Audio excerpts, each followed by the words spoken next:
São tantas camadas nessa história, eu quero trazer mais uma. O ministro do STF, Luiz Fux, comunicou que vai rever a pena de 14 anos proposta à cabeleireira Débora Rodrigues. Eu vou chamar a Janaína Camilo com essa demanda aqui e já a gente vai trazer também a informação sobre a Procuradoria-Geral da República pedindo prisão domiciliar para ela. Então tem a questão relacionada à pena de 14 anos e a outra que tem a ver com a possibilidade de cumprimento da pena em regime domiciliar.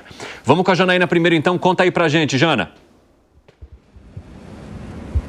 Pois é, Evandro, o presidente Barroso, o presidente aqui do STF, ele costuma dizer que os 11 ministros que compõem a corte, eles têm visões diferentes sobre diversos assuntos, né? Agora, sobre esse caso de Débora Rodrigues, não só o dela, como de todos os outros envolvidos ali no 8 de janeiro, é um caso específico da primeira turma do STF, um caso específico não só da primeira turma, como do relator ali, o ministro Alexandre de Moraes. Então, o que cabe somente à primeira turma ali é tratar sobre a fixação de uma pena em relação tanto a Débora Rodrigues como aos outros casos ali do 8 de janeiro. Então, por respeito, os demais ministros que não fazem parte da primeira turma, por respeito à primeira turma e ao ministro relator, Alexandre de Moraes, eles não costumam, eles cuidam ali para não se posicionar sobre esse assunto, né? Somente a primeira turma ali que avalia isso. A gente já sabe que dentre os 5 ministros da primeira turma, o voto do ministro Luiz Fux é divergente com relação a essa fixação da pena que foi proposta a Débora Rodrigues por 14 anos. Só lembrando que essa pena por 14 anos é a soma de 5 crimes dos quais ela responde, né? Como, por exemplo, tentativa de golpe de Estado, a abolição do Estado Democrático de Direito, deterioração do patrimônio tombado, enfim. No julgamento na quarta-feira, que tornou réus Jair Bolsonaro e seus aliados, o Fux, ele colocou, né, ele fez esse destaque ali no voto dele, dizendo que ele vai revisar aí essa pena que foi sugerida a Débora Rodrigues, dizendo que a dosimetria da pena cabe ali ao legislador. Embora isso, quem fixa essa pena é o magistrado e de acordo com o sentimento dele. Inclusive, ele falou uma frase ali durante esse momento que ele estava repercutindo isso, dizendo que embaixo dessa toga que é vestida pelos ministros bate ali um coração. E o caso da Débora Rodrigues repercutiu muito, por quê? Porque ela é mãe de 2 crianças pequenas, ela está presa há 2 anos e ela já teve diversos pedidos de prisão domiciliar negados pelo ministro Alexandre de Moraes. Então, por isso que esse caso dela repercutiu tanto, e tanto que hoje a gente está vendo isso, essa questão agora do Procurador-Geral da República pedindo que ela vá para a prisão domiciliar, até porque não tem ali mais um prazo para que o julgamento dela seja concluído, porque foi ali suspenso pelo próprio ministro Luiz Fux. Evandro. Muito obrigado pelas informações, Janaína Camilo. Um ótimo trabalho para você. Agora, 4h26, quem nos acompanha pela rádio, um rápido intervalo. Daqui a pouco espero vocês de volta. E aí eu quero propor um debate aqui muito preocupante e também profundo sobre essa história relacionada a Débora, porque está havendo agora uma revisão, seja de sua pena, seja da maneira como ela está presa. Então, a Procuradoria-Geral da República, pessoal, defende hoje que ela cumpra em regime domiciliar. E há esse movimento feito também pelo ministro Luiz Fux para que a pena dela seja reduzida. Ou seja, muitos ministros incomodados com a dosimetria da pena ou das penas dos condenados do 8 de janeiro. Neste caso, a gente está falando de mais uma revisão ou de mais uma jurisprudência, porque se acontece com a Débora, outras pessoas que foram condenadas com penas parecidas de 14 a 17 anos, as defesas também devem usar essa situação como uma maneira de recorrer. Por que você está olhando com essa cara de dúvida para mim, Piperno? Diga. É que o julgamento dela ainda não está concluído. Sim, mas ao haver uma mudança de entendimento em relação às penas que a Débora poderia cumprir, isso não poderia provocar também para os outros condenados e, mais do que isso, gerar um movimento intenso de compreensão de que talvez realmente as punições tenham sido exacerbadas pelo ministro Alexandre de Moraes? Eu acho que fortaleceria esse discurso, mas não a revisão das outras penas, até porque tem gente que foi condenado, aliás, a maioria, condenado a penas inferiores. Sim, claro, mas eu estou falando daqueles que tiveram mais, Piperno, não os inferiores. Então, daqueles que tiveram mais, Evandro, como também as condutas e as penas elas foram individualizadas, eu acho muito difícil mexer. E no caso da Débora, veja, em quase todos os É porque eu tenho visto que o movimento em torno da Débora está muito grande. A Débora tem sido uma referência dos julgados do 8 de janeiro. Então, se há qualquer mudança de referência em relação a ela, isso não poderia provocar um movimento semelhante com os outros? Eu acho que veja, o STF, ele já inclusive encerrou mais de metade das ações por conta dos acordos de não persecução penal, né? Então, tem um monte de gente que já resolveu a vida.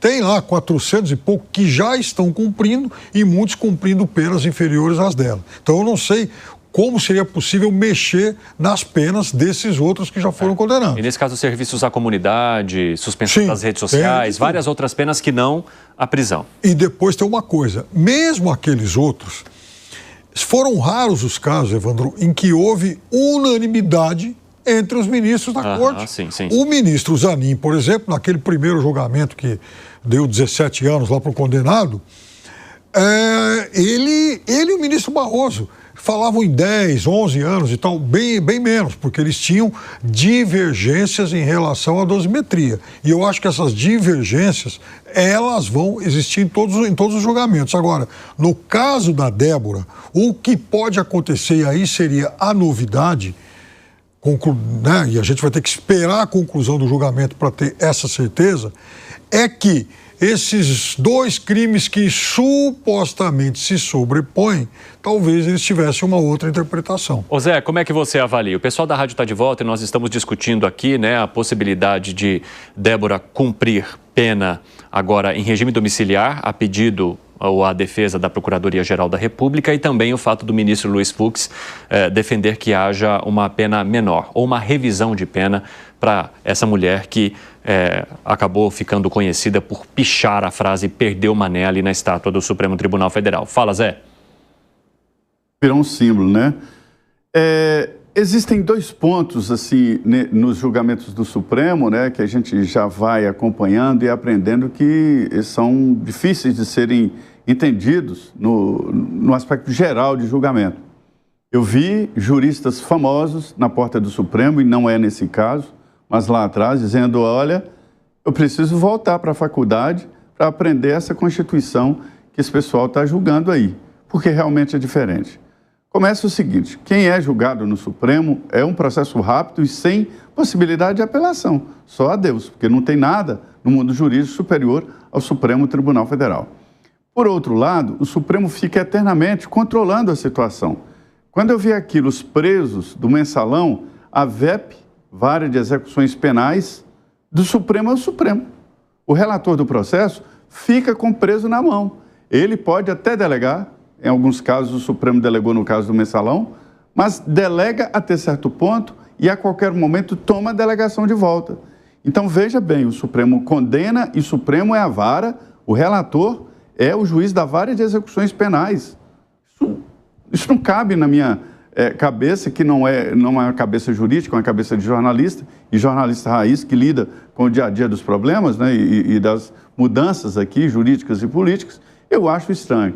E também essa possibilidade do Supremo de estabelecer uma linha direta entre o que agride o Supremo e o julgado. Ela escreveu, perdeu Mané, a gente sabe que isso não é normal, isto é um crime, estragou um patrimônio público, tombado pelo patrimônio histórico mundial, mas é isso. Agora, colocar 5 crimes, aí eu vi também um jurista dizer o seguinte, vamos supor que alguém atire em alguém e mate. Aí o juiz o condene por, primeiro, porte ilegal de armas. E depois, sacar a arma em público. Depois, colocar a vida de terceiros em risco. E depois, atingir alguém com arma de fogo, ou seja, tentativa de assassinato. E depois, o assassinato porque a pessoa morreu. Então, assim, isso não é usual na legislação penal. A pessoa é condenada por assassinato, porque o crime maior absorve os outros, né? Então, assim, o entendimento é esse da racionalidade no Supremo. Eu não defendo um confronto com o Supremo, porque isso não dá certo. Não tem como, não tem um final bom e democrático, um poder confrontar com o outro, aprovar uma anistia, porque chega lá, o Supremo impede a anistia, porque diz que isso é inconstitucional, e aí? Então, assim, o caminho correto é este, o Supremo entrar na racionalidade e condenar sim, mas condenar pela prática daquele crime, que é a depredação de um patrimônio público tombado. Os outros é preciso discutir. Alguns podem ter cometido esses crimes, mas ela não. E outro caso muito estranho, sim, não há mais o que se falar em prisão preventiva. Prisão preventiva é quando atrapalha provas. Essas pessoas já foram investigadas, já se me faz julgamento, por que está presa? Se a prisão aqui, segundo o Supremo, é depois da condenação do transitado em julgado, quando não há mais possibilidade de condenação. Aí prende o Supremo que decidiu isso. Então veja que é melhor que o Supremo entre nesta racionalidade do que outros poderes tentarem invadir o espaço do Supremo. É interessante essa colocação do Zé também sobre a prisão preventiva, né? Porque no caso de Jair Bolsonaro e os outros condenados, se seguir o rito normal, eles seriam presos depois do processo transitado lá e julgado pelo Supremo Tribunal Federal, eles sejam condenados, aí sim eles seriam presos e cumpririam as penas que forem determinadas ali. A única maneira disso acontecer, ou deles serem presos antes disso, seria por meio de prisão preventiva, caso houvesse uma tentativa de contaminação de provas e tal. Mas o Zé traz esse fato de que todas as provas já foram coletadas, as buscas e apreensões já foram feitas, a Polícia Federal já apresentou o seu inquérito, já houve o indiciamento, já houve a denúncia feita pela Procuradoria-Geral da República ao Supremo Tribunal Federal, eles já foram tornados réus. Como é que vocês avaliam, então, toda essa maneira como a sequência está acontecendo e o quanto a possibilidade de revisão no caso da Débora pode mudar um pouquinho o rumo das coisas ou levar a revisões também de outros julgados, hein, Alan Gani? Muitas falhas, Evandro. Primeiro, há uma discussão se essas pessoas deveriam estar sendo julgadas pelo Supremo Tribunal Federal, dado que elas não têm foro privilegiado. Segunda falha, existe aí um claro conflito de interesse que o Zé muito bem levantou e eu concordo. O Supremo, ao mesmo tempo, ele é o acusador, ele é o promotor e, ao mesmo tempo, ele é o juiz. O que fere um princípio básico do direito, que é o princípio do sistema acusatório. Você tem que separar as funções. Promotor é uma coisa, juiz é outra coisa, vítima é outra coisa. Você não pode ter a mistura dessas figuras numa pessoa só. Então, isso também é uma falha processual. Outra coisa é essa soma das penas. É difícil a gente dizer aqui se a Débora estava atentando contra o Estado Democrático de Direito ou uma tentativa de golpe. Até porque o próprio 8 de janeiro há uma dúvida se foi um ato de vandalismo ou uma tentativa de golpe. O que dizer, então, da conduta individual da Débora? E é claro que a pena é exagerada. Tem traficantes na sociedade, estupradores na sociedade, assassinos na sociedade que não têm uma pena de 14 anos. E é claro que isso, Evandro, chama a atenção da opinião pública. Não à toa, pessoas que inclusive são contrárias a Jair Bolsonaro, que nem são de direita, pessoas até de esquerda, têm criticado essa pena excessiva a Débora. E aí o peso da opinião pública, de instituições independentes, de outros juristas importantes da sociedade, pode sim trazer alguma revisão no entendimento do Supremo Tribunal Federal, revisão essa aberta por o ministro Luiz Fux. Como se analisa, hein, Segré? Vou tomar duas falas de Alan e de Zé Maria. Zé Maria falou voltar à racionalidade. Quando alguém tem que voltar à racionalidade, que em algum momento saiu dela. Ninguém volta onde não saiu nunca. Então, aí puxo uma pesquisa de Poder Data que diz que somente 12, alguma coisa, 13%, vamos lá, 13% da população fala que ou pensa que o STF está sendo justo com a sua atuação neste momento. Aí você observa que tem um poder judiciário que se autopercebe legislativo também e um processo político que se autopercebe judicial. Débora dos Santos está presa há 2 anos. O motivo de uma prisão preventiva, e eu me informei porque não conheço das questões jurídicas, é só quando você tem uma prisão em flagrante. E flagrante termina 24 horas e 1 minuto após o delito. Esse delito configurou, escreveu na estátua. Segundo a própria Débora, num vídeo que agora, somente agora, foi liberado pela Justiça, pelo STF, ela menciona que nem sequer ela intentou fazer essa frase, sino que uma pessoa que estava aí pediu que ela escrevesse porque a letra dele era ruim.